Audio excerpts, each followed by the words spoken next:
Ini teman-teman yang hadir 137.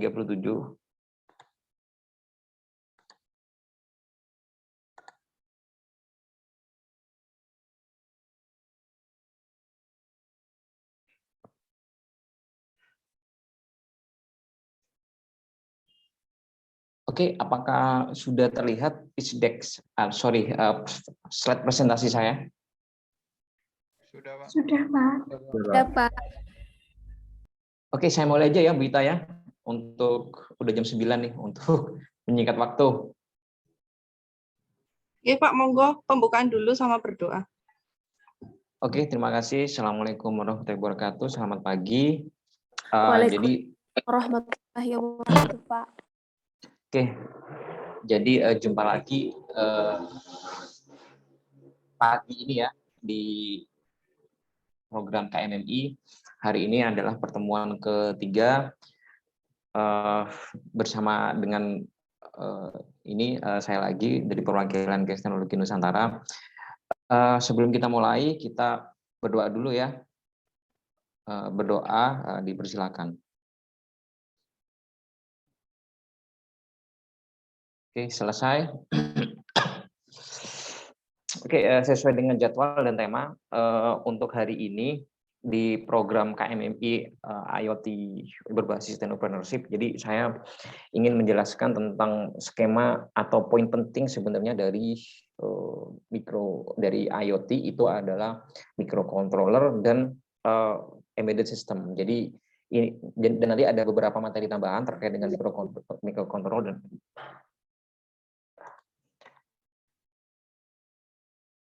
Oke, saya mulai.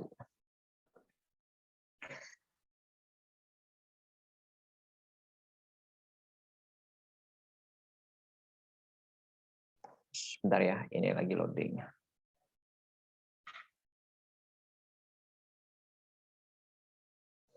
Oke, jadi di pertemuan yang lalu saya udah pernah jelasin bahwa di suatu rangkaian konsep IoT itu atau Internet of Things itu ada satu bagian penting yang mengatur secara keseluruhan atau sistem secara keseluruhan, yaitu yang namanya microcontroller, atau dalam artian itu kalau ada di sini, ini dalam sistem yang sudah saya buat itu ada control box, di mana control box ini akan mengatur, dalam artian mengatur itu mengirim dan menerima data-data keseluruhan sistem yang ada di sini, dari kolam ke aplikasi, dan dari sensor kemudian ke aplikasi, dan mengontrol kolam dari aplikasi dan lain sebagainya. Nah, sistem itu yang dinamakan dengan, kalau di sini namanya control box. Jadi isi dari control box itu apa sih? Jadi isi dari control box itu adalah microcontroller yang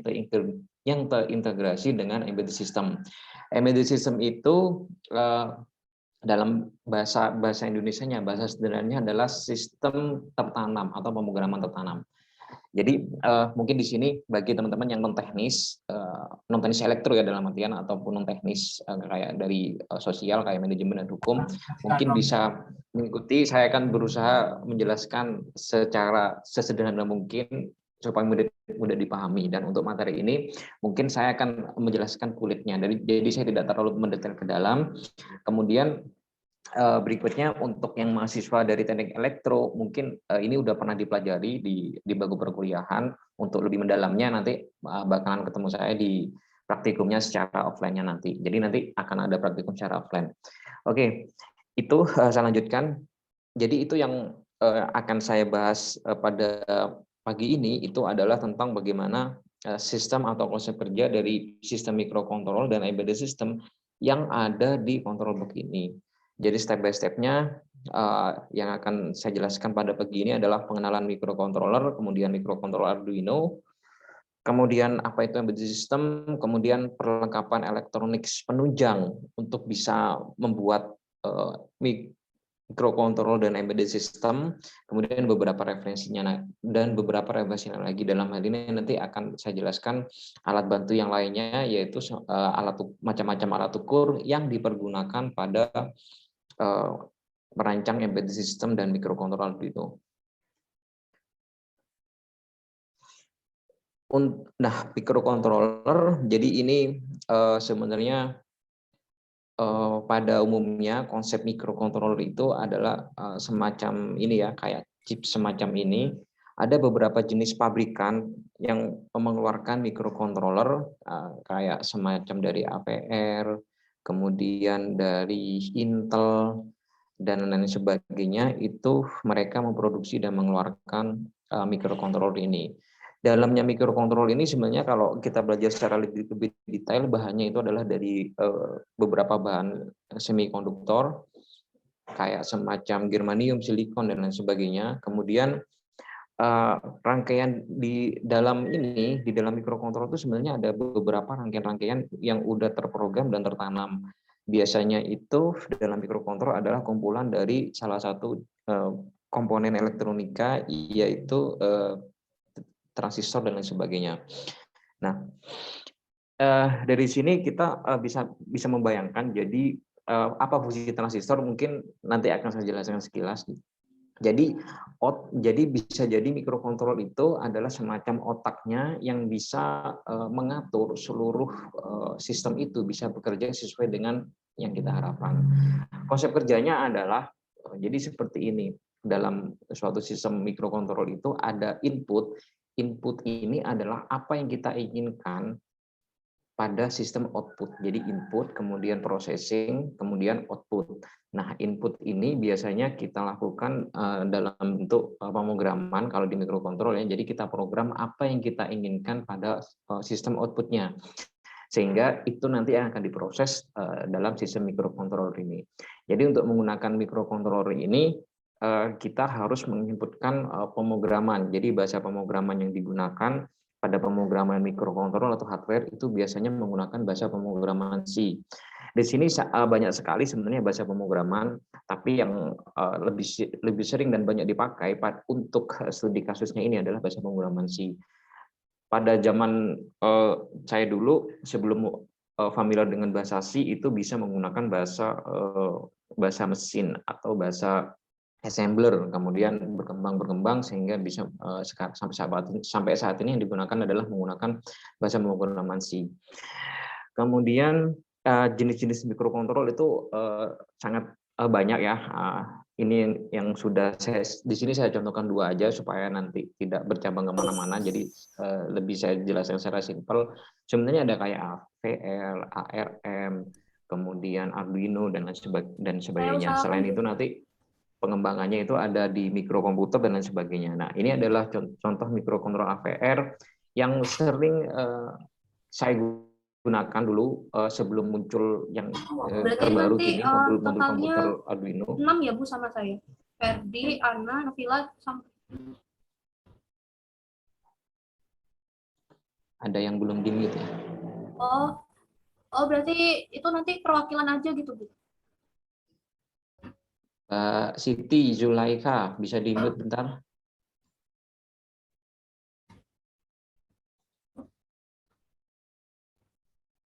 Mbak, oke. Saya lanjutkan. Jadi selain AVL, kemudian sekarang muncul yaitu yang dinamakan dengan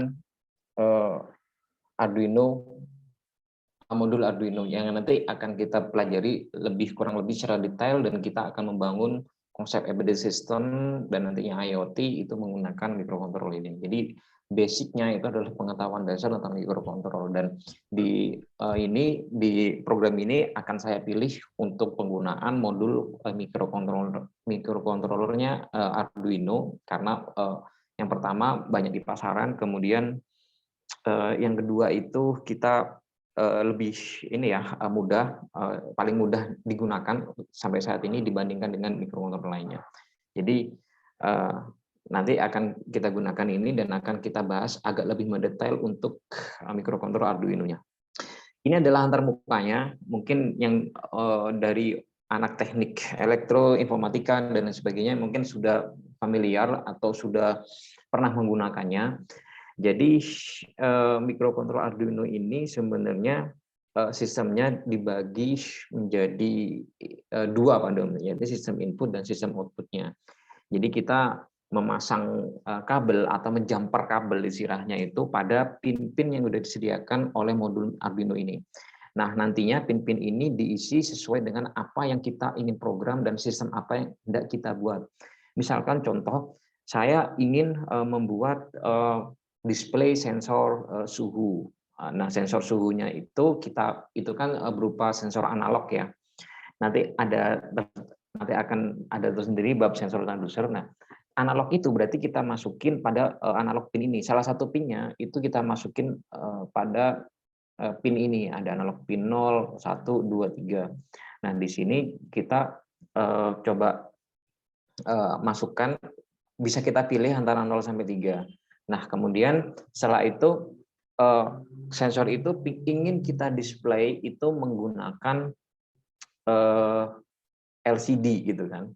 LCD 2x16 biasanya digunakan. Nah, LCD itu nanti biasanya menggunakan peripheral tambahan namanya I2C. Nah, I2C itu salah satunya berarti dimasukin di komponen yang digital. Ini kan tadi untuk analog dan digital di sini. Nah, biasanya di I2C itu ada SCL dan salah satunya adalah pin SCL SDA, ground dan VCC atau plusnya. Nah, itu kita masukkan ke pin ini. Nah, ini paling tidak sebenarnya tidak usah dihafalkan. Jadi kalau kita bingung, kita bisa melihat modul ini, kemudian kita bisa memilih, oh nomor 0 sama 1 itu ada RXD sama TXD. Ini biasanya digunakan pin untuk memancarkan dan menerima inputan sinyal tertentu. Nah, kemudian ingin memasang LED. Nah, LED ini biasanya bisa dipasang di pin 2 sampai 13 itu sebenarnya bisa. Kemudian kita mau memasang motor. Nah, motor itu kan butuh inputan digital. Kita bisa masang di pin 10, 9, 8 dan lain sebagainya. Nah, salah satu kelemahan dari Arduino, modul Arduino Uno ini adalah keterbatasan pin digital dan pin analognya. Ada beberapa Arduino yang mempunyai pin sangat banyak, yaitu Arduino Mega. Nah, tapi untuk kali ini saya akan membahas lebih detail pada modul Arduino Uno karena udah lumayan banyak di pasaran, kemudian lebih mudah digunakan, dan saya kira untuk pemula ini juga sangat mudah untuk dipelajari. Nah, ini adalah antarmuka mikrokontroller Arduino Uno-nya.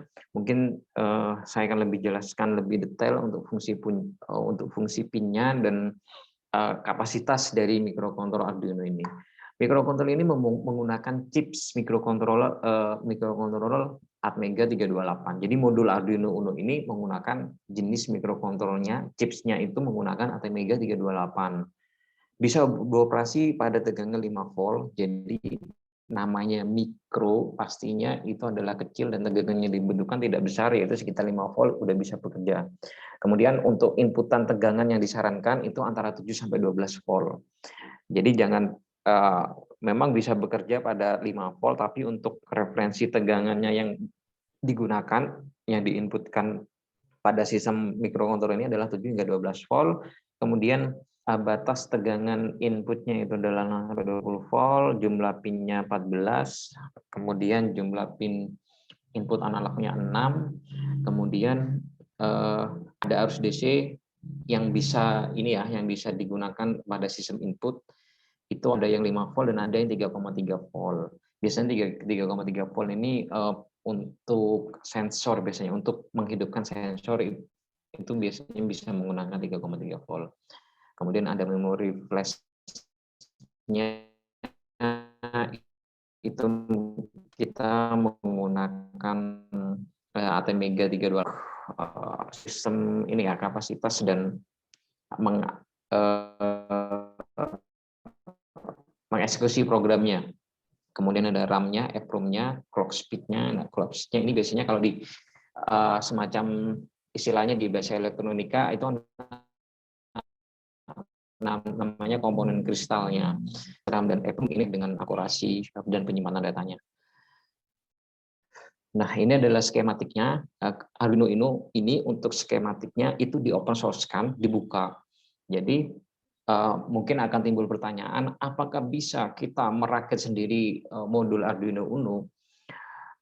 ataukah harus beli? Jawabannya bisa, kita bisa merakit sendiri. Jadi kita beli part-part komponennya itu sesuai yang ada dalam rangkaian ini. Jadi contoh misalkan kita beli chip mikrokontrolernya 328 sendiri, kemudian kita beli kristal, beli resistor, beli kapasitor sendiri, kemudian kita rangkai sendiri menggunakan rangkaian ini, maka jadilah modul mikrokontroler yang udah kita rakit sendiri. Jadi kita udah nggak perlu beli. Mungkin ada yang tertarik, silahkan gitu kan. Kalau saya mungkin sambil belajar.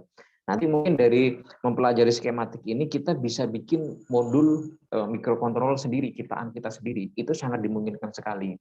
Dimana dulu pas zaman saya kuliah, waktu zaman saya kuliah itu masih belum ada modul mikrokontroler Arduino Uno. Jadi kita untuk membuat embedded system-nya itu kita merakit sendiri, yang sering kita sebut dinamakan dengan MinSys atau minimum system. Jadi itu adalah konsep sistem rakitan untuk sistem mikrokontroler yang kita rakit sendiri. Nah, sekarang pas ketika saya lulus itu bermuncullah modul-modul mikrokontroler semacam Arduino, ARM dan lain sebagainya, sehingga itu lebih memudahkan para mahasiswa ataupun para penggiat elektronik untuk mudah merangkai atau membuat suatu inovasi. Jadi nggak perlu repot-repot membuat rangkaian minimum system tadi lagi gitu. Kemudian daya powernya tadi sudah saya jelaskan. Kemudian untuk pin-pinnya juga sudah saya jelaskan tadi ya kurang lebih. Kemudian ini ada beberapa pin komponen khusus kayak semacam serial RX-nya tadi ya. Sudah saya jelaskan di mana RX itu sebenarnya singkatan dari receiver, kemudian TX adalah transceiver, yang artinya RX itu adalah menerima, kemudian TX itu memancarkan komunikasi serial atau sinyal digital tadi. Kemudian ada TTL. Nah, seperti saya katakan tadi bahwa dalam mikrokontroler itu sebenarnya berisi transistor-transistor yang disusun secara rapi membentuk suatu logika tertentu yang biasanya disebut dengan TTL atau transistor logik.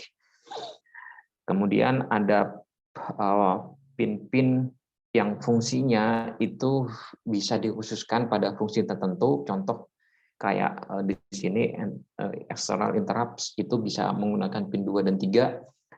Kemudian pin PWM itu adalah pulse wave modulation. Jadi itu untuk mengerti secara detailnya mungkin ada pembahasan di elektronika yang agak lebih dalam gitu ya, apa itu PWM. PWM itu singkatan dari pulse wave modulation. Jadi modulasi gelombang pulsa, istilahnya bahasa Indonesia seperti itu. Itu bisa digunakan untuk fungsi-fungsi PWM. Itu bisa digunakan pada poin 3, 5, 6, 9, 10, dan 11. Kemudian ada SPI. SPI itu ada MOSI MISO SCK. Ini fungsinya sebenarnya lebih ke pengakselerasian program data ya. Kemudian ada untuk LED-nya itu pada pin 13. Jadi itu terpasang LED. Tapi untuk bisa menginputkan LED yang dari existing itu juga bisa menggunakan poin-poin ini. Nah, kemudian untuk menginputkan agar Arduino itu bisa bergerak atau bisa diprogram atau bisa menghasilkan output sesuai yang kita inginkan, kita bisa menginputkan programnya. Nah, program namanya tempat atau software untuk menginputkan program itu namanya IDE. Nah, IDE itu sudah disediakan oleh Arduino, bisa di-download di arduino.cc, itu bisa mendownload IDE-nya Arduino. Nah, untuk IDE-nya ini biasanya selalu diupdate oleh si Arduino-nya, itu kurang lebih ya mungkin sebulan 2 bulan sekali itu selalu ada update. Saya kurang paham sekarang udah updatean versi berapa, terakhir itu updatean versi 12 atau 13 yang saya pakai. Kemungkinan sekarang udah berkembang mungkin 13.1, 12.1 gitu. Mungkin bisa dicek sendiri di arduino.cc. Nah, itu bisa kita download karena ini adalah software-nya open source. Kemudian kita install di laptop kita, kemudian kita buka. Nah, itu isi pertama kali adalah semacam ini. Nah, ini adalah tempat atau lembar kerja untuk menginputkan program-program yang hendak kita inputkan pada si mikrokontrolernya tadi.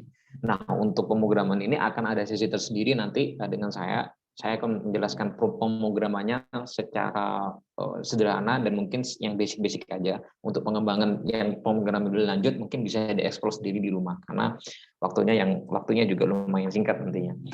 Nah, ini adalah idenya, nanti akan coba saya jelaskan secara detail untuk bagaimana cara menggunakannya di sesi saya mungkin di pertemuan 6 atau 5 ya, saya mau tahu.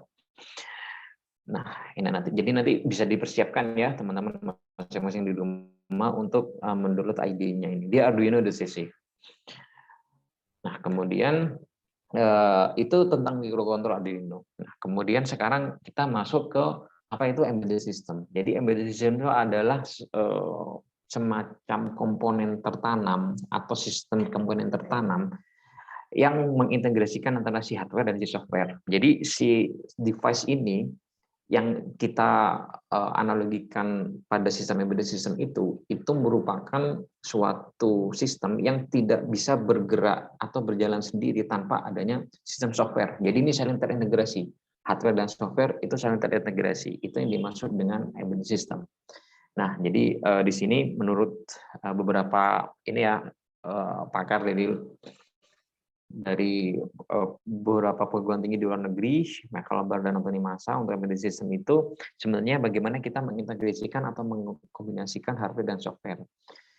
Kemudian mungkin akan timbul pertanyaan, berarti IoT juga termasuk sistem embedded dong? Iya, benar, IoT adalah termasuk sistem embedded. Selain IoT, dulu di sebelum tahun 2009-2010 itu pengintegrasiannya itu menggunakan kabel serial. Kalau sekarang kan IoT, Internet of Things, kita tidak menggunakan kabel lagi untuk mengintegrasikan antara si hardware dengan si software. Dulu sebelum ada IoT, untuk mengintegrasikan hardware dengan software itu menggunakan kabel serial dari si hardware-nya dipasang ke laptop. Nah, di laptop itu kita mendevelop suatu software. Biasanya kalau dulu tuh kita gunakan kayak Delphi, kemudian Visual Basic. Nah, itu kita rancang softwarenya di situ, kemudian kita integrasikan ke sistem microcontrollernya.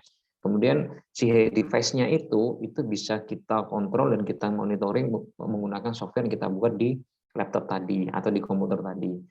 Nah, sekarang seiring perkembangan zaman udah ada Internet of Things, jadi tidak usah menggunakan kabel serial lagi, jadi hanya bisa terkoneksi dengan internet. Jadi tanpa menggunakan kabel pun kita bisa mengontrol dan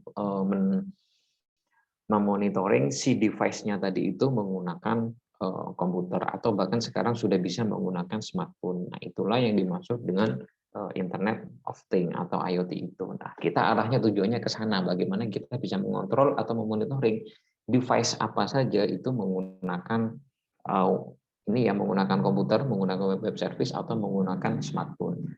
Itu adalah poinnya ke sana. Nah, jadi seperti yang saya jelaskan barusan bahwa Internet of Things itu merupakan suatu bagian dari embedded system. Jadi embedded system itu adalah mengintegrasikan hardware software. Nah, IoT karena adalah mengintegrasikan hardware software berbasis internet, maka IoT juga merupakan bagian dari embedded system. Oke, mungkin sampai di sana ada yang ingin ditanyakan agar tidak lebih jauh. Atau langsung aja ya, biar nanti pertanyaannya di terakhir. Nah, oke, ada yang tanyakan? Belum ada? Oke. Belum. Nanti aja, Pak. Oke, nanti aja ya. Bertanya, Pak. Oh, ada yang bertanya, silakan. Tadi saya pengen tahu, tadi kan ada yang mengenai bagian internal embedded system. Itu bisa dijelaskan nggak, Pak? Tadi kan ada sampai. Nah, yaitu, Pak. Oke. Embedded system itu merupakan satu kesatuan bagaimana dengan rangkaian ini itu bisa mengintegrasikan dengan si software. Nah, kayak ini nomor 13 misalkan, ini adalah tempat kabel serial USB-nya untuk mengintegrasikan dengan serial komunikasi USB. Tujuannya apa? Salah satunya mungkin bisa komunikasi dengan komputer dan juga menggunakan ini model embedded system yang lama ya. Kalau sekarang ini sudah jarang digunakan karena udah pakai internet. Kalau dulu pakai ini, jadi mengkonekkan ke internet itu pakai USB. Kemudian ini nomor 10, ini kalau saya lihat ini merupakan inputan untuk inputan powernya. Jadi power DC dari adaptor biasanya itu untuk menghidupkan suatu sistem ini dari sini. Kemudian nomor 11 ini kalau saya lihat adalah post button, kemudian nomor 8, nomor 7, nomor 6 ini adalah IC atau mungkin juga bisa disebut mikrokontrolnya. Jadi nomor ini ya 15, 14, 6, 7, 8. Nah, ini adalah 4. Ini adalah dan juga nomor 1. Ini adalah IC. Integrated Circuit atau bisa juga disebut dengan microcontroller. Jadi pada sistem embedded system itu bisa jadi tidak hanya pada menggunakan satu IC atau satu microcontroller, bisa memungkinkan menjadi dua gitu kan. Semisal saya dulu untuk minimum system itu untuk bisa memprogram saya pakai 2 microcontroller, biasanya Atmega 16 8535 sama Atmega 32. Atmega 16 itu untuk mikrokontrol Atmega 16 itu untuk transferring datanya dari si embedded ke komputer. Nah, untuk mengontrol lain-lainnya itu biasanya pakai Atmega 16. Itu secara sederhana. Contoh lain mungkin coba dilihat mainboard-nya laptop atau mainboard-nya PC, itu pasti banyak sekali IC-IC ini. Karena IC-IC ini mempunyai fungsi-fungsi tersendiri yang pada akhirnya nanti akan saling terintegrasi. Ada juga mungkin IC yang sering dipakai IC 555 biasanya atau 741. Biasanya seperti ini. IC-nya itu sebagai IC timernya. Jadi kayak misalkan untuk loading menghidupkan, mematikan itu kan harus di timer. Nah, itu mungkin salah satu fungsinya menggunakan IC 55 atau 741 tadi. Ini adalah coil atau induktansinya atau komponen induktor. Nah, kalau ini adalah ELCO, electrolytic capacitor. Dan beberapa komponen-komponen lainnya kayak ini biasanya SMD ya. Jadi komponen elektronika tapi yang model SMD. Jadi sangat kecil sekali untuk mensoldernya itu biasanya menggunakan blower. Dan masih banyak rangkaian ISD. Nah, kalau ini namanya kristal. Kristal pada sistem mikrokontroller itu harus ada kristalnya. Kemudian beberapa komponen lainnya. Ini saya yang seperti ini namanya SMD. Saya tidak begitu ini kelihatan untuk secara detailnya. Seperti itu Mas, untuk ininya, untuk bagian-bagiannya. Jadi intinya sebenarnya bagian dari embedded system itu adalah berisi antara lain IC integrated circuit dan peripheralnya. Jadi peripheralnya itu adalah komponen-komponen elektronik pendukungnya. Jadi IC atau mikrokontroller itu tidak bisa bekerja sendirian. Pasti dia membutuhkan komponen-komponen pendukung untuk mendukung sistem kerjanya. Nah, satu kesatuan tadi itu yang disebut dengan embedded system sebenarnya. Artinya secara detailnya seperti itu yang dimaksud dengan embedded systemnya. Fungsinya adalah bagaimana bisa mengintegrasikan antara device-nya, hardware tadi menggunakan si software. Jadi poinnya seperti itu. Oke. Itu ya. Nanti mungkin bisa tanyakan lagi kalau ada yang tanyakan, saya lanjutkan aja. Berikutnya kita akan mengenal beberapa komponen elektronika. Komponen elektronika ini sebenarnya juga sesuatu yang penting untuk dikenali karena untuk membangun embedded system itu harus paham jenis-jenis dan fungsi dari komponen-komponen yang digunakan untuk mendukung kinerja dari mikrokontroller tadi. Apa saja? Yang pertama adalah ini LED. LED itu sebenarnya sebagai indikator. LED ini sebenarnya singkatan dari LED emitting dioda. Ini adalah semacam dioda ya yang bisa memancarkan warna. Fungsinya adalah sebagai untuk indikator. Ini biasanya dari anode dan katode. Ini LED. Kemudian ada diode sendiri. Fungsi dari diode yang sering digunakan adalah IN4002 dan IN4003. Fungsinya adalah sebagai penyarah dan sebagai pengaman rangkaian dari kemungkinan terbaliknya polaritas.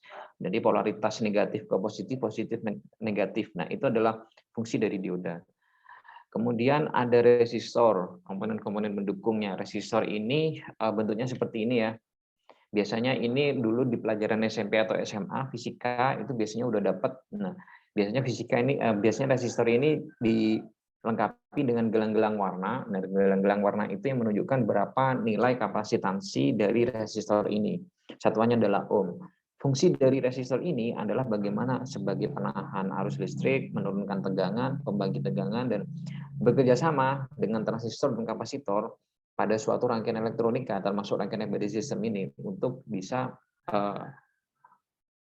memfungsikan sebagaimana input yang kita inginkan dan untuk menghasilkan output yang kita inginkan. Kemudian berikutnya adalah transistor. Transistor ini banyak sekali sebenarnya jenisnya yang sering digunakan pada rangkaian elektronika. Itu adalah jenis NPN dan PNP. NPN itu adalah negatif positif negatif, PNP adalah positif negatif positif. Fungsi dari transistor ini antara lain sebagai penguat, sebagai switching atau saklar otomatis dalam artian penyambung atau pemutus otomatis apabila biar tidak jadi short gitu lah. Apabila rangkaian itu saling bertabrakan antara polaritasnya, kemudian menstabilkan tegangan dan modulasi sinyal, dan masih banyak fungsi lainnya. Karena jenisnya juga banyak, ada BJT, B-junction transistor, ada FET, field effect transistor, dan sebagainya. Sangat banyak. Biasanya yang dipakai pada elektronika itu berkisaran antara transistor PNP dan NPN, berjenis BJT tadi, B-junction transistor. Biasanya untuk industri itu ada SCR, kemudian ada FET tadi, dan lain sebagainya. Nah, ini punya 3 kaki ya, emitter, basis, kemudian kolektor. Mungkin untuk lebih dalam detailnya, fungsi dan jenis-jenisnya bisa di searching di Google dan dicari apa secara detail fungsinya. Sangat banyak sebenarnya. Jadi di sini mungkin saya akan lebih sederhana aja menjelaskannya. Kemudian servo ini sebenarnya sebagai outputannya, outputan pendukung, ada servo, ada motor DC. Perbedaannya apa? Motor servo itu prinsip kerjanya itu berdasarkan 2 arah. Jadi dari biasanya kita memprogramnya itu menggunakan sudut. Patokannya itu adalah sudut 0 sampai sudut 360 derajat. Ada 2 macam tipe servo. Yang pertama adalah servo non continuous dan servo continuous. Servo non continuous itu biasanya arah gerakannya dari sudut 0 sampai 180 derajat. Kalau servo continuous itu dari 0 sampai 360 derajat. Jadi kita menginputkan program, misalkan kita hanya ingin menggerakkan servo itu seperempat lingkaran, berarti kita memprogramnya dari 0 sampai 90. Dan misalkan kita ingin membuka servo atau menggerakkan servo setengah lingkaran, berarti kita memprogramnya dari 0 sampai 180 dan lain sebagainya. Seperti itu. Nah, kemudian berikutnya menggunakan ini ya, metodenya yang digunakan adalah pulse width modulation. Jadi teknik ini sebenarnya bisa juga memanfaatkan lebar pulsa untuk mengemudikan putaran motor. Kemudian untuk gerakannya servonya itu bisa dilambatkan, bisa dicepatkan itu menggunakan beberapa sistem konsep delay waktu. Nah, ini yang metodenya menggunakan pulse width modulation. Nah, kemudian ada DC motor. Motor DC ini mungkin yang lumayan sering kita lihat ya. Jadi contoh yang paling sederhana itu di kipas angin aja deh. Ada beberapa kipas angin yang menggunakan baterai. Untuk memutar kipas angin tersebut itu menggunakan motor DC. Nah, kalau selain motor DC sebenarnya ada juga motor AC. Motor AC itu nanti dibagi menjadi motor AC 1 pas dan 3 pas. Nah, untuk motor AC itu biasanya digunakan pada kipas angin yang kipas angin besar ya, atau blower itu biasanya motor AC. Untuk motor DC biasanya kipas angin anak kecil yang dipakai pada ini pakai baterai, itu biasanya motor DC. Atau mungkin mainan anak-anak mobil-mobilan itu biasanya untuk menggerakkan itu biasanya menggunakan motor DC. Jadi itu sebenarnya fungsi dari motor DC. Dan masih banyak lagi kegiatannya. Jadi intinya ketika kita ingin membuat suatu inovasi yang ada output berupa putaran-putaran atau yang ingin berputar, kita bisa menggunakan motor tadi itu, motor servo ataupun motor DC.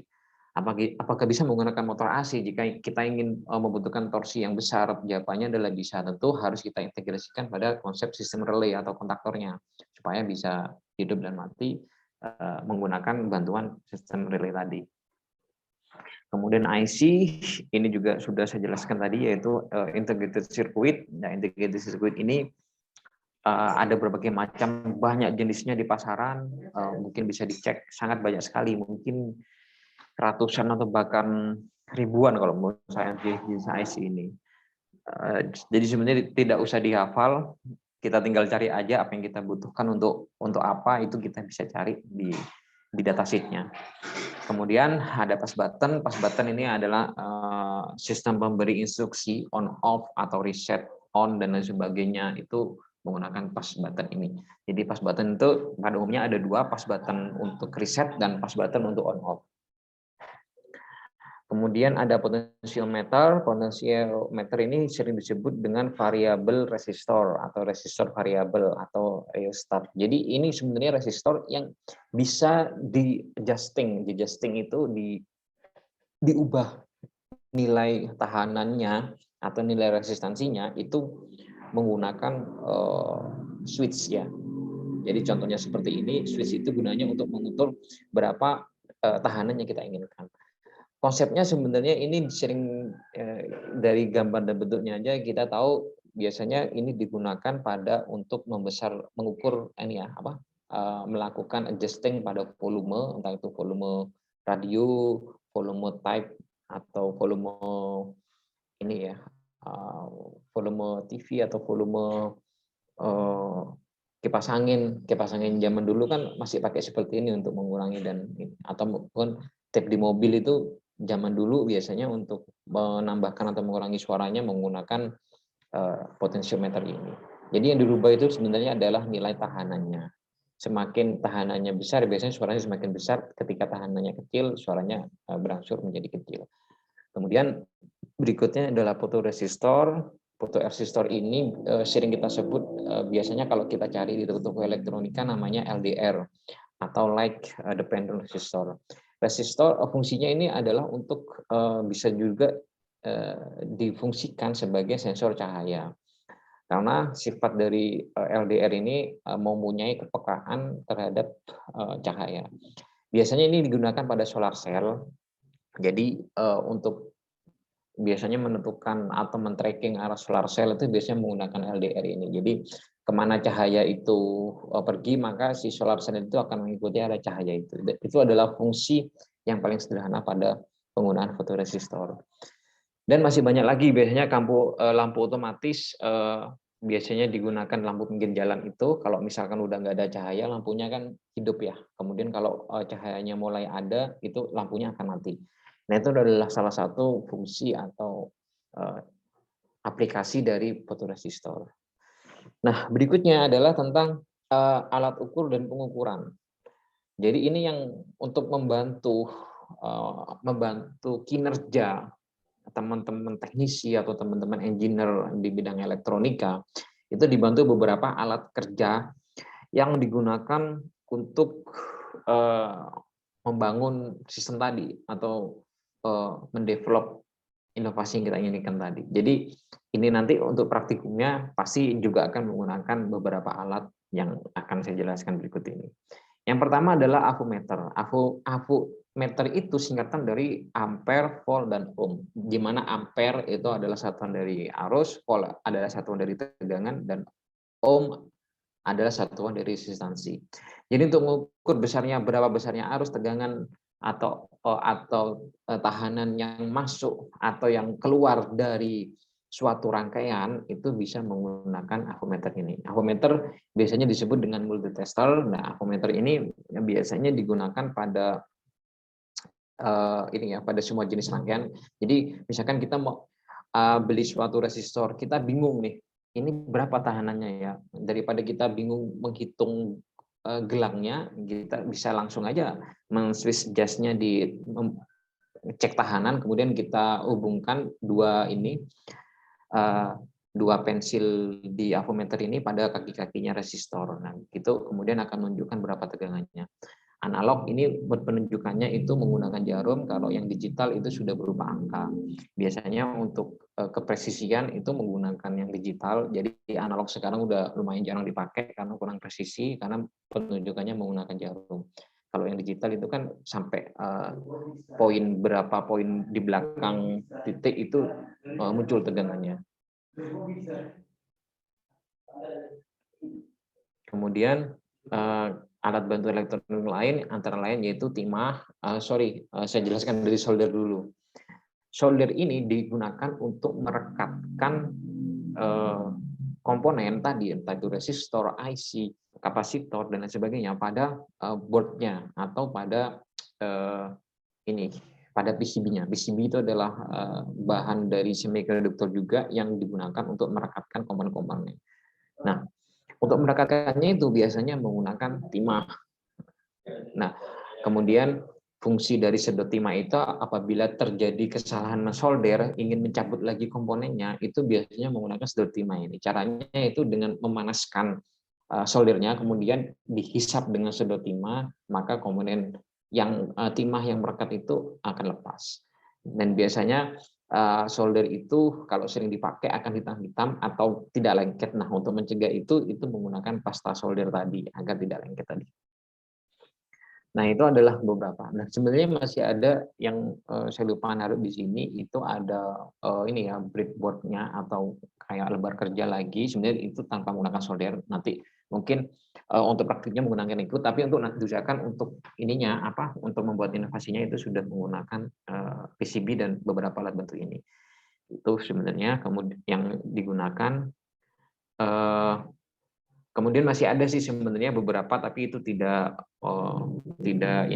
mayor untuk beberapa alat bantunya, kayak misalkan lampu untuk menerangi solder dan sebagainya, itu lumayan lumayan juga membantu sebenarnya, tapi tidak menggunakan itu juga tidak masalah. Tapi yang penting poinnya adalah beberapa alat ini. Kemudian secara alat bantu itu ada juga alat bantu pengukuran. Nah, kalau yang alat-alat ini harganya lumayan mahal, berkisar antara 5 juta ke atas. Kalau yang udah digital kayak gini ada yang belasan bahkan puluhan juta. Biasanya ini hanya tersedia di lab-lab kampus untuk praktikum. Yang pertama adalah osiloskop. Osiloskop ini sebenarnya untuk untuk mengetahui PWM itu biasanya menggunakan osiloskop, berapa besaran frekuensinya, tegangannya, arusnya secara lebih detail. Yang input itu tegangan digital atau tegangan AC dan sebagainya, itu menggunakan osiloskop. Kemudian ada power supply digital, itu untuk memberikan inputan. Nah, power supply kan biasanya untuk tegangannya itu bisa menggunakan adaptor. Nah, biasanya kalau kita agar bisa men-setting tegangan itu lebih presisi, itu menggunakan power supply digital ini. Harganya ini lumayan, mungkin sekitar 5-10 juta, dan biasanya di lab elektronika itu ada. Mungkin teman-teman yang jadi jurusan elektro udah biasa menggunakan alat-alat ini. Kemudian berikutnya adalah LCR meter. LCR meter ini ada dua, yang portable sama yang permanen. Saya udah pernah menggunakannya di lab dulu. Sebenarnya jarang sih lab yang punya ini. LCR ini adalah untuk pengukuran L itu indukansi, C itu kapasitansi, dan R itu adalah resistansi.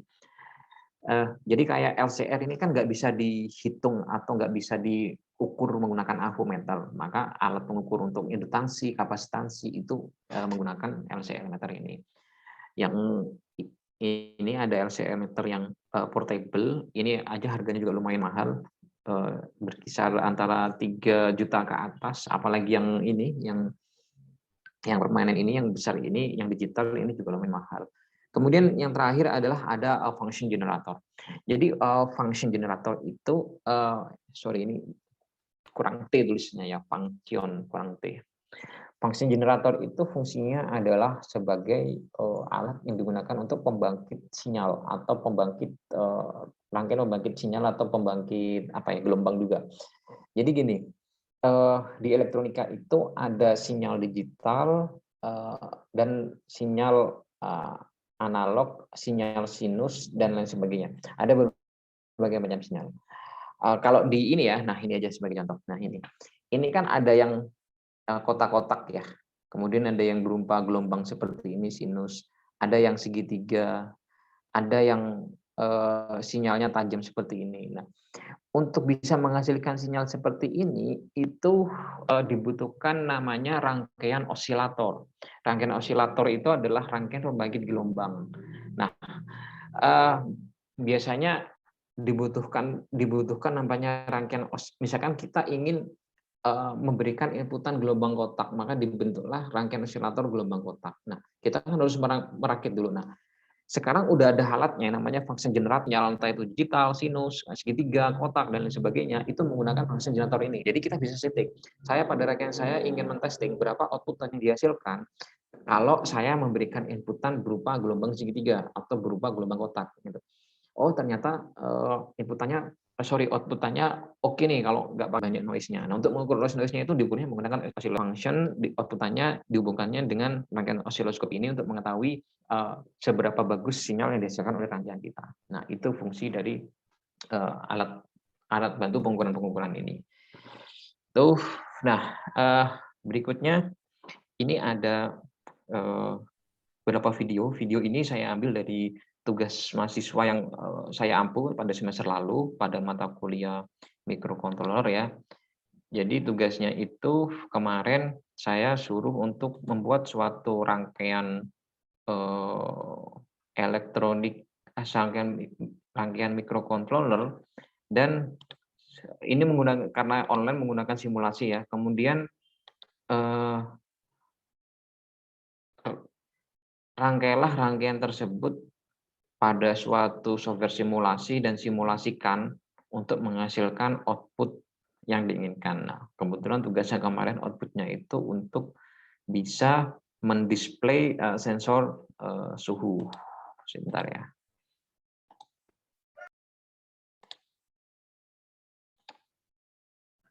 Nah, ini mungkin ini.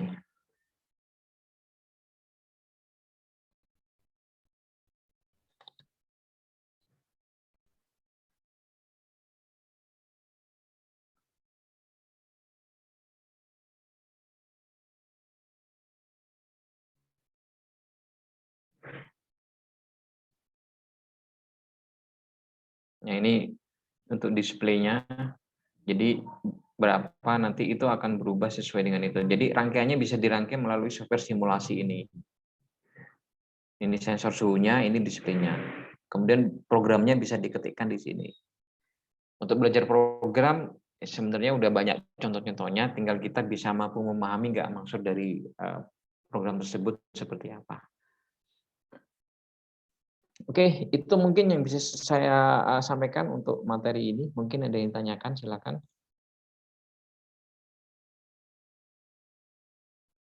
Izin bertanya, Pak. Oke, silakan dari Mas Sobri. Saya kan pernah menggunakan Arduino Uno ini untuk mengukur jarak menggunakan sensor infrared. Nah, itu tapi punya saya itu masih terhubung dengan laptop, jadi belum saya lepas gitu loh. Nah, itu saya pengen nanya, itu gimana caranya biar kan diupload ke Arduino Uno-nya. Nah, itu gimana caranya biar itu tidak terhubung lagi dengan laptop gitu loh, tapi udah permanen di situnya gitu. Kayak gitu, Pak. Oke, yap. Jadi gini. Oke ya, saya tunjukkan dulu.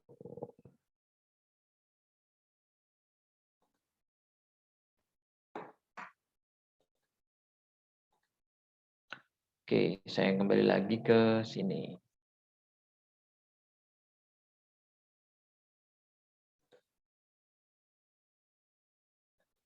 Nah, oke, jadi yang pertama untuk memprogram Arduino itu pasti menghubungkan kabel serialnya dari port ini menuju ke port USB laptop. Nah, kemudian diprogram, kemudian diinputkan programnya. Ketika program itu sudah berjalan, misalkan menghidupkan LED atau menghidupkan display LCD ya, maka LCD sudah berfungsi. Tapi kalau misalkan kabel USB dari laptop itu kita lepas, maka sistem akan mati. Nah, caranya biar tetap hidup tanpa harus terkonek dengan laptop, itu adalah dengan coba beli adaptor, power supply adaptor, yang saya sarankan yang 12 volt ya, 1 ampere. Saya sarankan yang 12 1 ampere. Kemudian colokkan adaptornya itu pada ini pin yang ini, atau sorry saklar yang ini. Jadi dicolokin, kemudian adaptornya dicolokin ke listrik. Pasti hidup tanpa menggunakan bantuan laptop. Jadi itu sebenarnya sih salah satu solusinya. Jadi fungsi dari pin ini adalah, atau port ini adalah fungsinya adalah sebagai penghubung atau pengkoneksi antara power supply. Jadi power supply itu tidak harus melulu menggunakan kabel serial ya. Ini. Atau mungkin kalau misalkan nggak menggunakan adaptor, itu bisa diganti dengan charger HP ya. Kabel serialnya dihubungkan ke charger HP, kemudian colokin. Kan itu juga adaptor juga kan, charger HP itu. Itu juga bisa hidup. Kalau misalkan nggak sempat beli adaptor, coba bisa menggunakan charger HP aja deh. Cari charger HP yang 12 volt ya. Kan ada tuh HP-HP yang baru ini, saya kira untuk voltasenya udah 12 volt. Jadi itu aja sih. Jadi kabel serialnya yang tadi dicolokin ke laptop itu colokin ke kepalanya charger HP, kemudian dicolokin ke listrik, pasti bisa hidup gitu. Itu sih Mas untuk jawabannya. Mungkin ada yang lain? Kalau Silakan. Yap. Izin menanggapi Pak. Yep. Kalau menggunakan baterai bisa nggak Pak? Pakai baterai bisa, tapi baterai kan juga dilihat dulu. Saya biasanya itu menggunakan baterai kotak, tahu nggak, beli di Indomaret harga 9.000 atau 10.000 tuh. Baterai kotak, terus beli ini apa namanya, kayak semacam konektornya, penghubungnya. Kemudian beli colokan untuk port ini. Port untuk adaptor itu dicolokin aja bisa kok. Atau mungkin juga bisa dari itu ke ini, ke pin VCC sama ground, ke ground ini sama ke VCC pakai baterai itu juga bisa hidup kok. Coba aja. Pak, izin menambahkan Pak. Yap, silakan. Saya pernah juga ada pengalaman Pak di tim robot. Jadi saya pakai baterai LiPo itu. Jadi kan tegangannya tinggi, dipakaikan step down, diatur voltnya masuk ke Arduino Pak. Sekian dari saya. Ya, Mas, kalau pakai baterai LiPo jangan langsung dicolokin ya, karena bisa jebol kayak nanti Arduino-nya. Iya Pak, pakai step down. Baterai, ya harus di step down dulu. Jadi harus dikurangi dulu arus dan tegangannya sesuai dengan standarisasi dari Arduino-nya. Itu bisa. Kalau langsung dicolokin, mungkin dihidupin langsung jebol itu Arduino-nya karena nggak mampu. LiPo kan itu arusnya besar banget itu, baterai LiPo apalagi baterai LiPo untuk robot, untuk drone itu besar banget. Jadi saya sarankan tidak. Untuk baterai biasanya menggunakan baterai kotak aja cukup, yang 9 volt itu bisa kok. Tapi untuk menggunakan baterai mungkin nggak bisa dihidupin terlalu lama juga gitu. Mungkin kalau dihidupin sekian jam paling juga habis baterainya, nggak kuat lagi, maka ganti baterai. Mungkin seperti itu. Oke, ada lagi yang tanyakan? Saya izin bertanya Pak. Siap, silakan. Gini Pak, saya pernah membuat mobil RC. Nah itu saya pakai itu modul Bluetooth Pak untuk kontrolnya. Tapi kendalanya itu terbatas Pak, cuma sampai 10 meter. Kira-kira ada nggak Pak saran supaya jangkauannya itu lebih luas? Pakai modul WiFi Mas. Modul WiFi namanya ISP atau Nodem MCU atau WeMOS. Bisa dicatat, ada WeMOS, ada node MCU, ada ISP, itu modul WiFi, tapi harus terkoneksi sama WiFi ya Mas ya. Nah, kalau misalkan pengen lebih jauh lagi, itu namanya modul GSM, nanti bisa dicoba. Kalau Bluetooth itu memang terbatas, rangkaiannya 10 meter udah nggak bisa. Nah, kalau lebih luas lagi sampai 30 meter itu pakai modul WiFi. Ada beberapa modul WiFi yang bisa dipakai, contohnya kayak Nodem MCU, kemudian modul ini apa namanya, WeMOS ataupun ISP. Nah, kalau kalau WiFi mungkin terbatas 25-30 meter. Kalau pengen lebih jauh lagi, mungkin bisa antar kota atau antar pulau, bisa untuk komunikasi itu menggunakan modul GSM. Nah, itu yang dimaksud dengan IoT. Modul GSM itu bisa pakai GSM 400i. Nah, biasanya di modul GSM itu dipasang chips atau dipasang kayak kartu GSM gitu di modulnya. Nah, nanti itu bisa komunikasi jarak jauh. Nanti itu akan ada ininya kok, ada materinya tentang modul-modul itu di materi ke-12 atau kalau nggak 13. Jadi akan saya jelaskan penggunaan modul-modul itu untuk bisa berkomunikasi jarak jauh menggunakan internet. Seperti itu, Mas. Ya Pak, terima kasih banyak Pak. Oke, yep. Ada lagi? Pak, izin bertanya Pak. Yep. Sebelumnya saya dari Prodi Informatika di Institut Teknologi Tangerang Selatan. Kami di sana belajarnya itu hanya fokus ke saat ini masih fokus ke penulisan kode, jadi belum masuk ke teknologinya.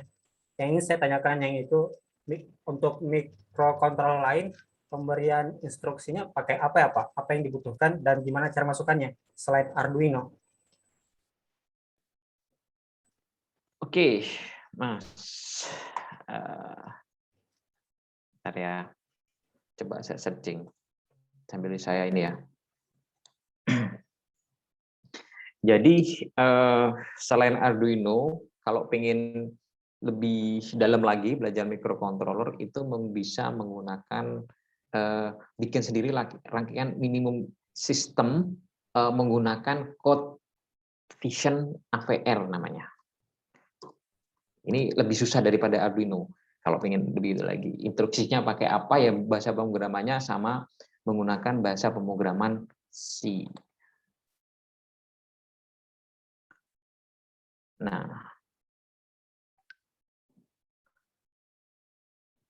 mungkin bisa dicari IDE-nya itu kayaknya sudah open source.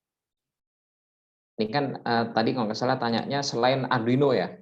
Oke, ini saya share. Nah, ini Mas, coba cari ini Code Vision AVR. Nah, ini belajar microcontroller selain Arduino. Yang jelas kalau menurut saya ini lebih susah daripada Arduino karena untuk hardware-nya kita harus bikin sendiri. Kemudian bahasa pemrogramannya juga lumayan lebih susah. Masnya harus paham tentang bagaimana merubah bilangan biner ke bilangan desimal dan sebaliknya, bilangan desimal ke bilangan heksadesimal. Nah, seperti ini.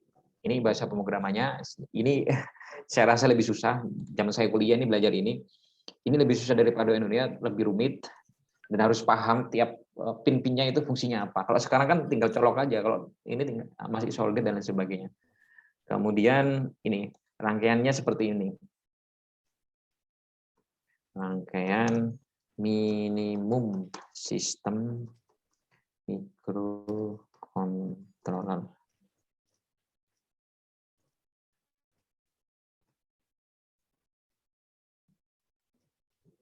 Nah, ini rangkaiannya. Nah, rangkaiannya itu bisa macam-macam. Bisa seperti ini. Kan beda dengan Arduino. Nah, nyolder sendiri. Nah, bisa seperti ini Mas rangkaiannya. Ini udah gabung sama LCD-nya. Jadi bisa berimajinasi dan bisa berkreasi sendiri kalau pakai ini. Kalau pakai Code Vision tadi itu. Nah, ini nyolder sedang bisa seperti ini rangkaiannya, bisa seperti ini rangkaiannya, macam-macam. Nah, kalau zaman dulu kan ini apa namanya, untuk mendownload programnya rangkaian ini itu nggak bisa kayak sekarang langsung colok gitu, harus bikin USB ASP-nya. USB ASP ini untuk membantu mengintegrasikan data yang ada di microcontroller ini ke laptop atau ke komputer. Lumayan rumit sebenarnya. Selain bikin ininya juga harus bikin ininya juga loh Mas, bikin USB ASP-nya loh atau ISP-nya kalau dulu istilahnya. Kalau bahasanya anak teknik dulu itu downloader-nya. Jadi untuk mendownload program itu harus pakai rangkaian downloader dulu. Sekarang kan udah enak dengan Arduino, udah jadi satu paket, dicolokin program, di-download programnya pakai rangkaian serial USB jadi gitu kan. Jadi seperti itu Mas untuk ininya. Kalau untuk pemrogramannya sih masih sama menggunakan bahasa C ya. Jadi biar lebih paham untuk bahasa pemrogramannya bisa menggunakan bahasa C. Oke, seperti itu. Oke, Mas. Yap. Yang lain mungkin? Assalamualaikum Pak, izin bertanya. Yap, silakan. Sebelumnya perkenalkan, nama saya Luki Pradana dari Universitas Maritim Najali Haji, jurusan Teknik Elektro semester. Kan saya masih bingung Pak antara perbedaan microcontroller sama mikroprosesor. Kan saya pernah program Raspberry Pi pakai Python kan Pak, project kampus. Kalau Raspberry itu bukan Mas, mikrokomputer Mas. Ya, yang saya bingung Beda perbedaannya lagi apa ya? itu. Nah, oke. Raspberry itu mikrokomputer, itu di atasnya mikrocontroller sebenarnya. Jadi Raspberry Pi itu yang terbaru sekarang, Raspberry Pi 4 ya, 4 titik berapa itu. Udah tahu yang 5 udah muncul belum? Saya juga sekarang lebih banyak menggunakan Raspberry daripada mikrokontrolnya. Oke, tahapannya itu sebenarnya perkembangan teknologi itu ada mikroprosesor, kemudian berkembang menjadi mikrocontroller, kemudian berkembang menjadi mikrokomputer. Jadi itu perkembangannya. Saya akan jelaskan satu persatu. Nah, mikroprosesor itu sebenarnya sama. Tiga-tiganya fungsinya sebenarnya sama sebagai sistem controlling dan sistem monitoring. Mikroprosesor itu biasanya dahulu sebelum ada mikrokontrol kan menggunakan mikroprosesor ya. Mikroprosesor itu sebenarnya sebagai processingnya saja. Nah, untuk bisa mengkontrol semuanya itu ada komponen-komponen bantuan yang dirangkai dan diintegrasikan menggunakan chip mikroprosesornya itu. Kemudian itu berkembang menjadi mikrokontroler lagi yang lebih canggih sebenarnya sih kalau saya bilang. Tapi apakah mikrokontroler itu merupakan mikrokontroler itu merupakan bagian dari mikroprosesor? Jawabannya iya, karena saling terintegrasi. Jadi di dalam mikrokontroler itu sebenarnya ada sistem mikroprosesornya. Tapi yang udah dimodifikasi lebih canggih namanya mikrokontroler. Kemudian berkembang lagi itu menjadi namanya mikrokomputer. Kayak yang sekarang yang paling sering digunakan adalah Raspberry. Mikrokomputer itu sebagai komputer yang sebenarnya gini, jelaskannya itu gini, kalau mudahnya itu seperti ini. Modul Raspberry itu kalau kita lihat, kan sudah pernah menggunakan Raspberry ya. Raspberry itu kalau kita lihat itu sebenarnya semacam komputer yang bentuknya kecil, semacam apa ya, dalamannya CPU lah, semacam komputer yang bentuknya kecil yang bisa digunakan untuk mengkontrol atau memonitoring device tertentu. Jadi gini,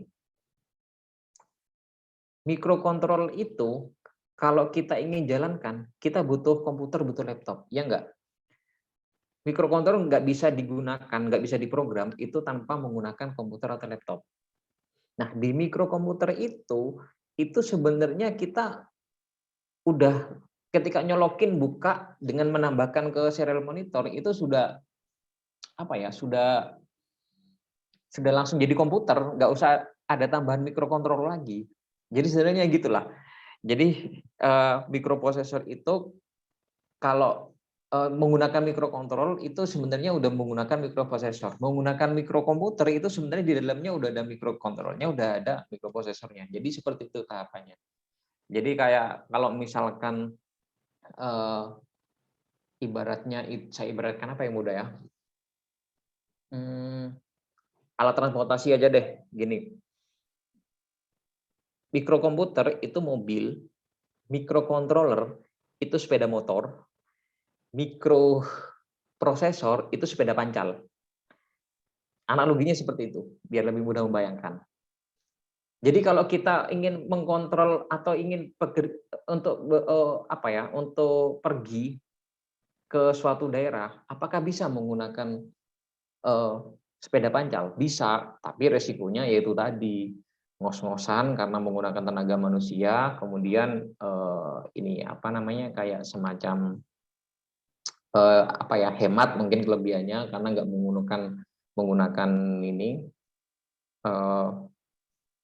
menggunakan mesin, jadi tidak menggunakan bahan bakar. Kemudian kalau sepeda motor itu ya lebih lah dari sepeda pancal, tapi ya kelebihannya bisa lebih cepat, kita nggak capek. Tapi kelemahannya apa ya, kita menggunakan bahan bakar. Kalau mobil, wah mobil lebih enak lagi nih gitu. Nah jadi kemudian kalau dianalogikan secara fungsi, apakah sepeda bisa menggantikan peran sepeda motor sebagai alat transportasi? Iya. Menggunakan sebagai mobil, iya. Tapi punya beberapa kelemahan dan sebagainya. Sama, mikroprosesor juga bisa digunakan sebagai sistem kontrol dan monitor mungkin dengan keterbatasan yang tadi banyak sekali keterbatasannya karena harus menambahkan ini itu dan sebagainya. Mikrokontroler juga bisa, mikrokomputer sendiri juga bisa. Jadi seperti itu Mas analoginya. Fungsinya sebenarnya sama, cuma ini dari tingkat kecanggihan atau dari tingkat keupdatean teknologi.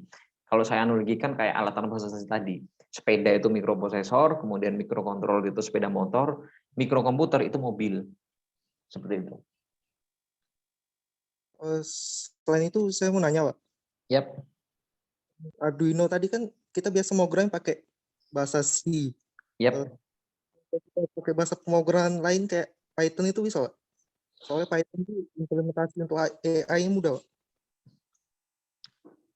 Kalau Arduino pakai Python enggak bisa, tapi kalau diintegrasikan pakai Python itu bisa. Jadi poinnya gini. Saya misalkan buat robot yang bisa di tracking menggunakan kamera. Paham ya? Ya. Program kameranya itu saya pakai Python. Untuk kontrol maju mundur robotnya itu saya tetap pakai Arduino. Jadi di Arduino-nya, di IDE-nya itu wajib menggunakan bahasa C. Tidak bisa menggunakan bahasa Python. Tapi kalau diintegrasikan sama device lain yang menggunakan Python, itu memungkinkan. Jadi kayak saya misalkan mau memonitoring membuat web service kan pakai HTML, pakai Java, pakai PHP gitu ya, database-nya pakai MySQL. Saya buat nih antarmuka webnya. Nah, kemudian saya ingin memonitoring dari webnya itu menggunakan suhu. Nah, bahasa suhunya itu saya pakai Arduino. Ya, saya harus menggunakan IDE Arduino dan saya harus menggunakan bahasa C. Di IDE Arduino apakah bisa menggunakan Python? Itu saya belum pernah lihat itu bisa. Jadi harus menggunakan bahasa C untuk Arduino-nya. Tapi kalau diintegrasikan menggunakan device atau software lain yang menggunakan bahasa lain, itu memungkinkan. Jadi kayak saya misalkan mengintegrasikan dengan web. Nah, webnya itu kan pakai Java, PHP, dan sebagainya. Nah, itu yang bisa kita integrasikan menggunakan Arduino. Jadi di Arduino kita tuliskan linknya webnya itu untuk bisa berkomunikasi antar dua bahasa pemrograman tadi. Web itu menggunakan Java, PHP, kemudian dari Arduino-nya menggunakan bahasa C. Untuk bisa saling berkomunikasi itu bisa. Tapi khusus untuk IDE Arduino-nya itu harus menggunakan bahasa C. Seperti itu, Mas. Jadi misalkan kita menghubungkan dua gitu, Pak. Berarti harus ada jembatan gitu antara dua bahasa pemrograman itu. Yap. Nah, pemrograman bahasa C bisa menjadi jembatan untuk pemrograman bahasa lain. Tapi untuk khususan Arduino-nya itu harus menggunakan bahasa C. Untuk memprogram hardware-nya, kalau kita memilih Arduino untuk memprogram si hardware itu harus menggunakan bahasa C. Apakah bisa hardware ini diprogram selain menggunakan bahasa C? Jawabannya bisa. Pakai assembler itu bisa, tapi tidak menggunakan Arduino, menggunakan Bascom misalkan, Bascom AVR dan lain sebagainya itu bisa. Tapi untuk khususan IDE Arduino itu bahasanya yang sudah harus ditentukan oleh Arduino yaitu bahasa C. Seperti itu, Mas.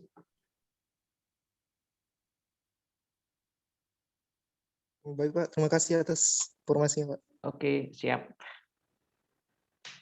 Oke, yang lain ada yang ditanyakan? Izin bertanya, Pak. Oke, siap. Silahkan. Tadi kan Arduino Uno itu menggunakan bahasa C. Nah, itu apakah ada suatu web atau apa gitu yang menyediakan kayak ini loh, misal kita mau memprogram suatu sensor untuk mengukur jarak atau menggunakan untuk ini dan sebagainya, itu apakah ada web atau apa untuk secara instan gitu. Jadi kita cuma copy paste gitu, nggak usah program dari awal gitu, Pak. Ada nggak, Pak? Jawabannya ada. Bentar ya, saya kasih contoh nih caranya. Sebenarnya di IDE Arduino itu udah menyiapkan semuanya. Cuma kita mungkin belum mengeksplor lebih jauh ya. Tapi nih, saya lagi buka Arduino DCC. Ditunggu sebentar ya.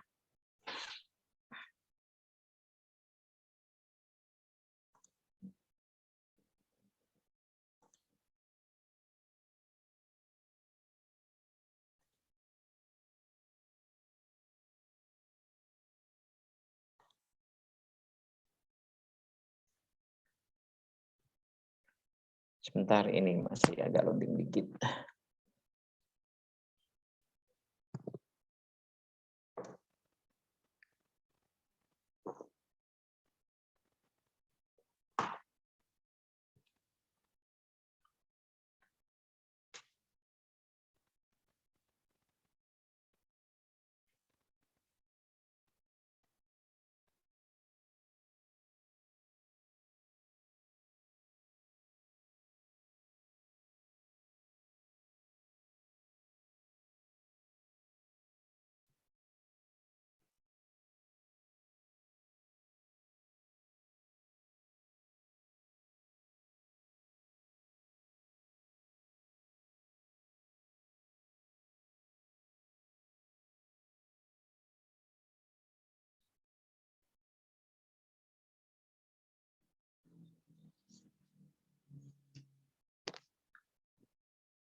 Oke, udah kelihatan ya?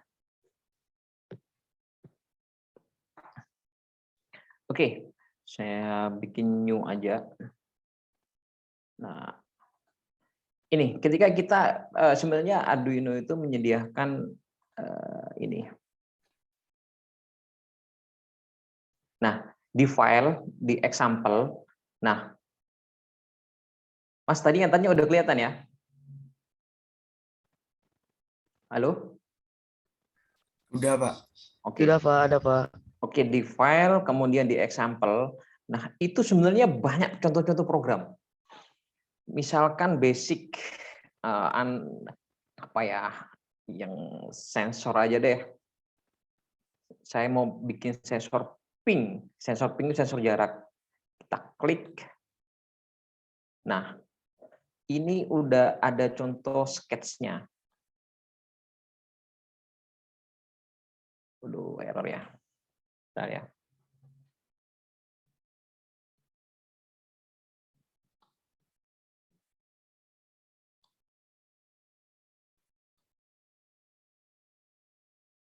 Bentar.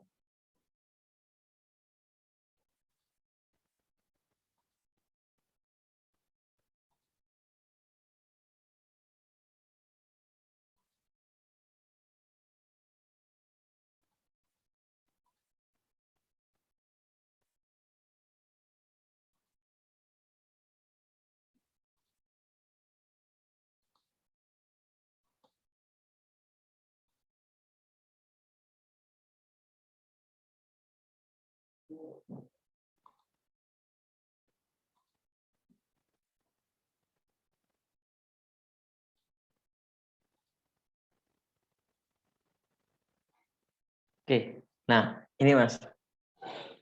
Ini udah ada contohnya, pingnya. Nah ini udah ada contoh-contohnya kayak pin mode. Nah ini sebenarnya bisa digunakan untuk mempelajari contoh referensinya. Dan selain itu juga masih banyak. Nah serial pin, ins. Kalau ini serial print berarti kita displaynya melalui IDE ya, bukan melalui LCD. Delay 100, long. Nah ini untuk programnya microsecond. Yang lain ya saya coba misalkan ini display dalam bentuk bar graph. Nah ini bisa dipelajari. Nah ini sudah referensi programnya. Kita udah bisa belajar dari sini sebenarnya. Dicoba aja nanti Mas mau program apa ya.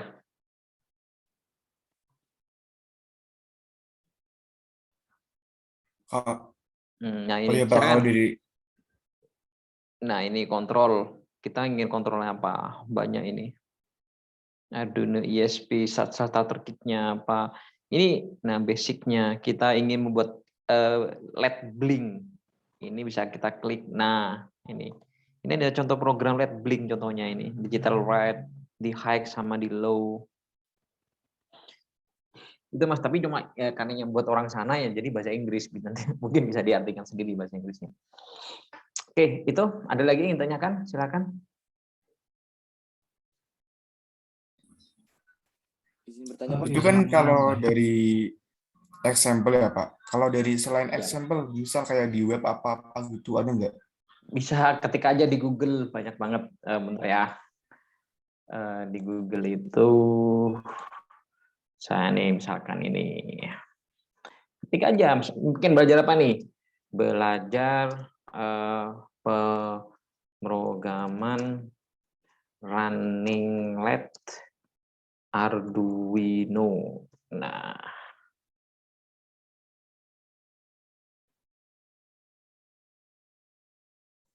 itu banyak udah contohnya. Nah, bisa dari YouTube juga banyak udah.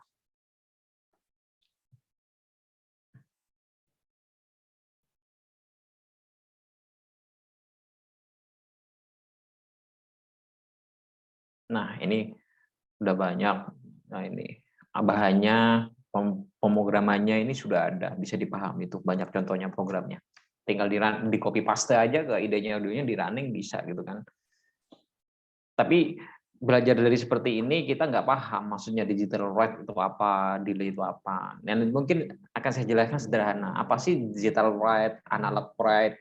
Selain digital write ada write dan aturan kaidahnya itu harus disambung, dipisah, dan harus diakhiri titik koma. Itu kan ada aturan-aturan kaidah yang di basicnya gitu kan, di basic pemrogramannya. Itu nanti akan saya coba kasih materinya di beberapa pertemuan lagi gitu ya.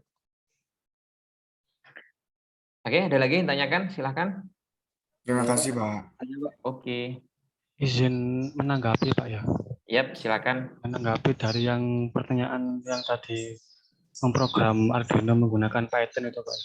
Jadi sebenarnya itu ada sih, Pak, caranya memprogram Arduino menggunakan bahasa Python itu ada. Mungkin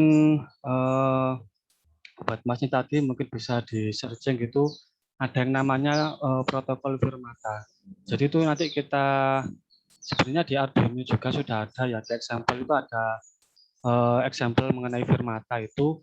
Terus nanti kodenya itu kita upload di Arduino-nya, baru kita bisa memprogram Arduino itu pakai bahasa Python di IDE yang lain gitu, Pak. Cuma itu emang mungkin agak rumit caranya. Dan kalau mau yang agak lebih mudah lagi, yang bisa diintegrasikan dengan kayak Project AI tadi ya, kalau tadi itu ada sebenarnya kayak semacam framework lah kalau saya sebutnya itu ada yang namanya MicroPython. Jadi itu kayak Arduino juga. Jadi cuma dia pakai bahasa Python. Dan kalau untuk boardnya sendiri emang terbatas. Tapi yang sering kita jumpai dan mudah kita jumpai di Indonesia itu bisa pakai Node MCU, ESP8266 atau ESP32 itu bisa. Jadi untuk memprogram ESP itu bisa pakai MicroPython kalau memang ingin lebih mudah integrasi sama bahasa Python. Mungkin itu aja, Pak. Oke, siap. Makasih, Mas, tanggapannya. Jadi itu tadi ada tanggapan dari Mas Zuhri. Mungkin itu ini ya, lebih ya mungkin bisa, tapi ada beberapa yang harus sedikit rumit gitu ya kalau menggunakan Python. Tadi nanggapi pertanyaan dari Mas siapa tadi itu ya.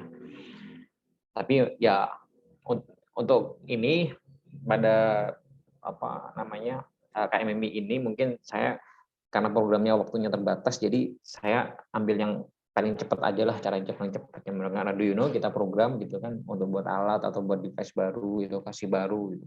Kalau mungkin mengeksplor lebih canggih ya silahkan menggunakan Python tadi dengan integrasi dan lain sebagainya. Mungkin itu. Oke, mungkin ada lagi yang ditanyakan, silakan. Ya, Pak, saya ingin bertanya, Pak. Halo? Yap, silakan, Mas. Ya, Pak, jadi begini, saya kemarin kan pada saat ada project dari kampus, itu kan membuat microcontroller juga di berbagai macam sensor dan juga Arduino, Pak. Nah, jadi yang pertama saya minta solusi aja nih, Pak, bagaimana kendalanya. Karena kan di Arduino itu kemarin yang pertama portnya itu nggak mau terbaca, Pak.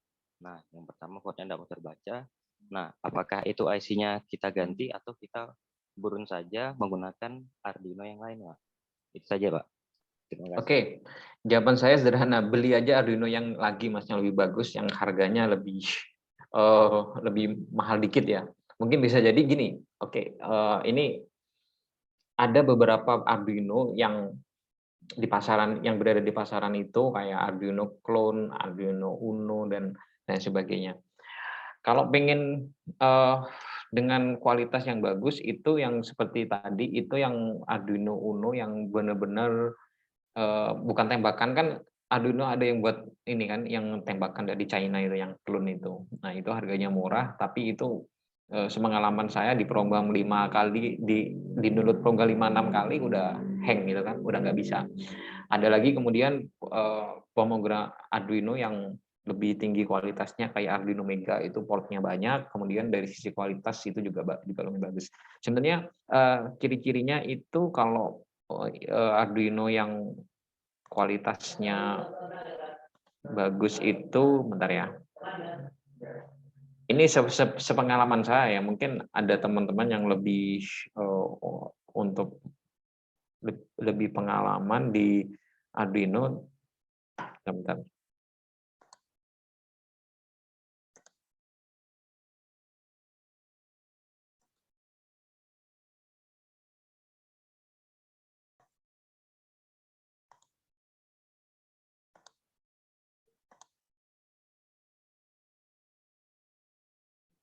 Nah, biasanya itu Arduino yang bagus harganya ya tergantung tempat belinya sih. Ada yang dapat kualitas bagus harga murah, itu juga ada. Biasanya di belakangnya itu seperti ini. Ada yang belakangnya itu polosan, tidak ada logo Arduino-nya, itu biasanya tembakan dari Cina. Harganya kurang lebih ada 50-60 ribu, tapi itu di program 5-6 kali udah ini udah jebol gitu.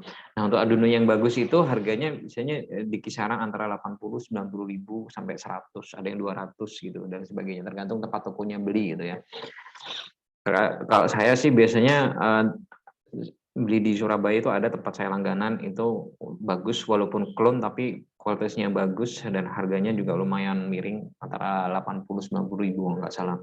Jadi itu sih Mas, saran saya ya ganti aja Arduino-nya, beli lagi, korban duit 100 ribu nggak masalah, kan beli lagi gitu. Daripada pusing gitu harus nyari ganti IC-nya, harus ganti resisornya atau apanya gitu, mending beli lagi yang baru gitu. Itu saran saya sih. Ya diperbaiki itu bisa, tapi kan pusing, akan butuh waktu lama gitu, apanya yang diganti gitu. Iya, kemarin juga Arduino-nya awalnya yang sama kayak gitu, Pak, yang Mega gini juga. Ya akhirnya disuruh sama dosen, ya udah bikin Arduino yang baru aja, bikin sendiri. Ya udah, bikin sendiri aja dari awal semuanya gitu. Yap.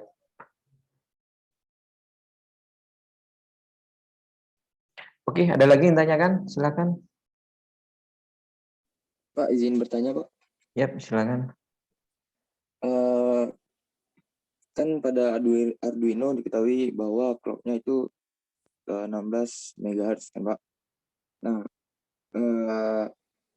pertanyaannya apa fungsinya, dan kemudian apa semakin besar clock itu akan semakin bagus, dan apabila clock-nya semakin rendah daripada 16 MHz itu apa yang terjadi, Pak? Sekian, Pak. Gimana? Sorry. Kan diketahui bahwa clock pada Arduino itu 16 MHz. Yap, 16. Kemudian pertanyaannya, apabila semakin besar itu semakin bagus, dan kemudian apabila clock-nya di bawah 16 MHz itu apa yang terjadi, Pak? Ya, untuk clock itu kristal itu ya, itu ada yang 16 yang gede, yang di bawahnya itu 12, ada juga yang saya lupa 8 atau 9 kalau nggak salah. Ada yang sering digunakan itu sih gitu. Ya tentu saja ketika yang digunakan itu yang lebih besar, dalam eksekusi dan memorinya itu lebih cepat eksekusinya, programnya, daripada menggunakan clock yang di bawahnya itu, entah yang 9 atau yang 12. Jadi itu sih Mas kelebihannya menggunakan kristal dengan 16 MHz dengan 12 atau 9 tadi, atau 8 ya, 8 nggak salah ya, 8 atau 9 ya.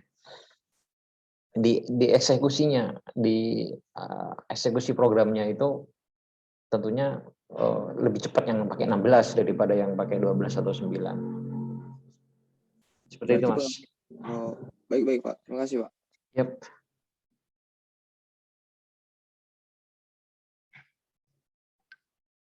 Oke, ada lagi yang ingin ditanyakan? Silakan.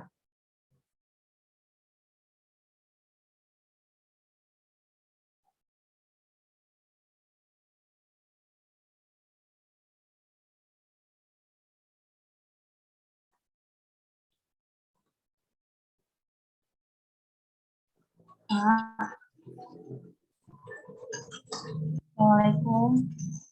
Yap, waalaikumsalam. Pak, saya kan dari prodi manajemen. Saya belum tahu cara bedain mana yang apa sih tadi yang microcontroller itu, Pak. Saya masih bingung bedainnya. Gimana cara nentuin microcontroller di rangkaian listrik gitu loh, Pak? Apakah ada beda-beda bentuknya, ada beda-beda macamnya, atau gimana? Saya masih belum paham. Makasih, Pak. Oke, makasih. Gini, sebenarnya itu ya dari non teknis ya. Jadi gini, cara menentukan membedakannya itu tergantung apa kebutuhan yang diinginkan. Kebutuhannya untuk apa nih gitu kan. Misal mau mengontrol ini ya rumah biar bisa hidup mati otomatis gitu kan, atau bisa dikontrol pakai HP. Tentunya kalau tujuannya mengontrol rumah itu dan rumahnya mungkin rumah ukuran standar kayak ukuran 45, ukuran 60 itu kan mungkin kurang lebih ada sekitar 10 sampai 20 lampu ya. Mungkin itu cukup digunakan mikrokontrol Arduino Uno. Tapi kalau misalkan rumahnya gedung, mungkin butuh kapasitas yang lebih besar gitu. Jadi itu sih sebenarnya untuk membedakan dengan kebutuhannya. Nah, untuk bisa membedakan atau mengetahui ini jenis kontrol yang digunakan apa sih, pakai mikrokontrol apa gitu sih ya. Sebenarnya itu menurut saya bukan suatu hal yang ini ya, yang spesifikasi perlu diketahui untuk jenis mikrokontrolnya, karena fungsinya sebenarnya sama, cuma beda merek-merek aja sih sebenarnya sih, pakai Arduino, pakai ARM dan sebagainya. Jadi poin utamanya itu adalah tentang kapasitas seberapa yang harus saya gunakan untuk bisa mengkontrol rumah sekian gitu. Jadi itu yang sebenarnya harus dipahami secara mendasar gitu, untuk kita bisa lebih masuk ke model-model konsep mikrokontrol tadi itu gitu. Kalau misalkan saya hanya ingin mengontrol kipas angin aja sama TV misalkan, wah itu kan sederhana, berarti saya butuh kapasitas yang kecil-kecil ada deh mikrokontrolnya. Poin sederhananya sebenarnya seperti itu. Nah, kalau misalkan sudah dalam jumlah besar dalam pabrik itu biasanya sudah tidak menggunakan mikrokontrol lagi, tapi menggunakan PLC, Programmable Logic Control, itu untuk skala industri sudah hitungannya gitu. Tapi untuk skala-skala rumah, untuk mengontrol apa yang mengetahui suhu, monitoring suhu bisa dikontrol lewat HP ataupun kolam ataupun lahan hidroponik. Nah, itu sebenarnya sekarang banyak diaplikasikan oleh para inovator-inovator di bidang mikrokontrol ini. Itu untuk berinovasi di bidang-bidang yang tadi saya sebutkan, di bidang smart home, kemudian di bidang kontrol kolam, kontrol pertanian hidroponik, kemudian kontrol sepeda motor, kontrol mobil, itu sekarang juga sudah bisa gitu ya. Dan itu tentang mau pakai mikrokontrol apa itu sebenarnya sama saja, cuma tergantung dari kemampuan kita, dari kemampuan dana dan kemampuan kapasitas kita itu lebih mudah menggunakan yang mana. Apakah menggunakan ARM misalkan, atau AVR tadi, atau Arduino gitu. Seperti itu, Mbak, sebenarnya. Oh, jadi sama aja, Pak. Iya, sama aja, cuma kapasitasnya aja dan beda merek aja gitu. Sama kayak kita misalkan Bapak sepeda motor pakai tipe yang Matic, pakai yang Honda Bebek, atau pakai yang sepeda cowok gitu kan. Sebenarnya sama aja, cuma beda-beda tipe sama beda merek aja gitu sih. Oh, makasih ya, Pak. Oke, sama-sama. Yang lain mungkin ada yang tanyakan, silakan. Saya Pak mau bertanya. Yap. Yap, silakan Mas. Saya mau nanya tentang Arduino Uno, Pak. Yap. Kira-kira tegangan Arduino Uno itu maksimal tegangannya berapa ya, Pak? Terus kalau seandainya dipasang langsung baterai 900 mAh, kira-kira kuat nggak, Pak? Oke, tadi itu udah ada. Arduino itu, bentar. Arduino itu berjalan pada tegangan operasionalnya 5 volt. Tegangan referensinya atau tegangan inputannya itu antara 7 hingga 12 volt DC ya. Itu yang disarankan. Kalau pakai 24 volt DC gimana Pak? Ya bisa, ya kemungkinan bisa jebol gitu. Kemudian arus maksimumnya itu 50 miliampere. 50 mA arusnya. Kalau pakai yang 900 ya jebol Mas, dicelokin gini mungkin hidup sekian detik langsung jebol gitu. Jadi sederhananya ngidupinnya pakai charger HP aja lah gitu, atau pakai adaptor yang 12 volt yang jual di pasaran itu bisa loh. Gitu Mas. Iya baik Pak, terima kasih. Soalnya kemarin saya coba yang 900 itu Pak, cuman bentar Pak. Iya jebol kan habis itu kan? Belum lama Pak. Iya. Maksudnya nyala sebentar langsung bet gitu maksudnya. Iya. Ya. Oke, yang lain mau ditanyakan, silakan.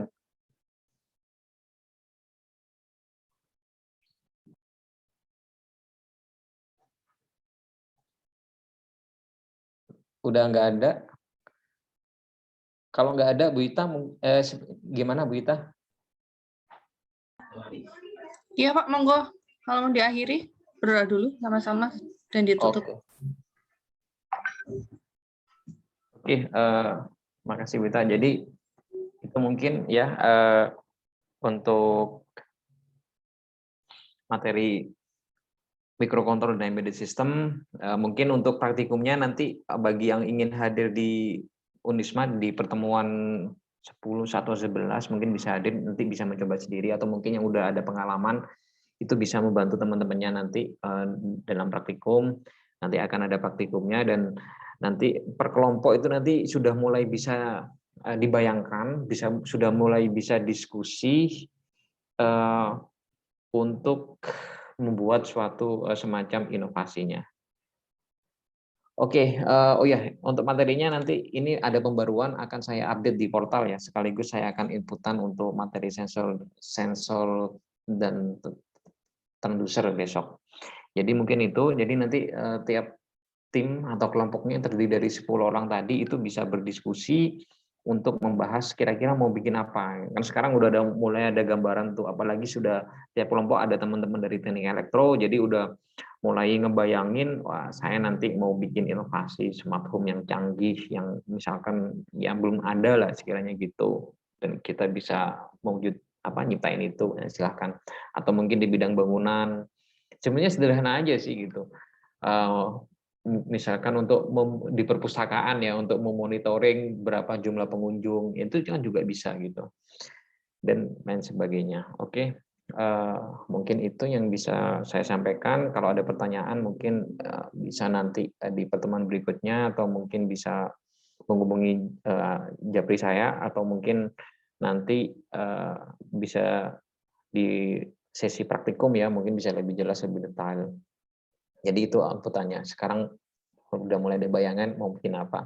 Di pertemuan berikutnya nanti saya akan materi tentang sensor transducer, kemudian ada bagaimana membuat aplikasi pakai Android yang sederhana, karena untuk yang detail tentang waktu yang lama, jadi yang sederhana aja, membuat web service-nya seperti apa.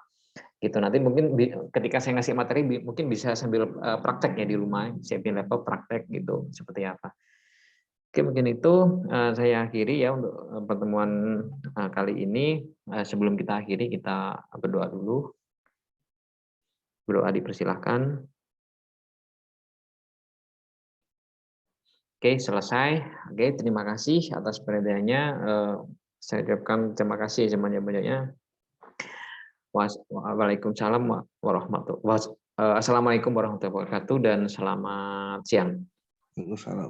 Waalaikumsalam warahmatullahi wabarakatuh.